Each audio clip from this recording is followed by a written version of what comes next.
சார்பாக மறைந்த முன்னாள் தமிழக முதலமைச்சர் மாண்புமிகு ஐயா காமராஜர் 15/7/2021 இன்று 118வது பிறந்த நன்னாளில் காமராஜர் சிலை திருவுருவ சிலைக்கு இன்று மலர் தூவி மரியாதை செலுத்தினோம்.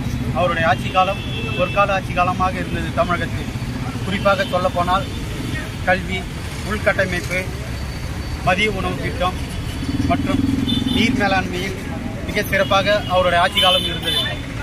அவருடைய ஆட்சி காலத்தில் விழுப்புரம் மாவட்டம் வீடூர் அணையை கட்டி குஷ்டேரிக்கு நீர்ப்பாசனம் வசதி செய்து தந்தார். அதன் மூலம் புதுச்சேரி மக்களுக்கு குடிநீர் ஆதாரமாக விளங்குகிறது. ஐயா அவர்களின் ஆட்சி காலம் பொற்கால ஆட்சி காலமாக இருந்தது. அதே போன்று தற்போது புதுச்சேரி முதலமைச்சர் மாண்புமிகு என் ரங்கசாமி அவர்களும் தமிழ்நாடு முதலமைச்சர் மாண்புமிகு மு.க. ஸ்டாலின் அவர்களும் காவேரி படுகை நீர்ப்பாசனம் மேகதாது அணை கட்டக்கூடாது என்று குரல் கொடுத்து வருகின்றனர். அவர்களுக்கு எங்களுடைய வாழ்த்துக்களையும் பாராட்டுகளையும் தெரிவித்துக் கொள்கிறோம்.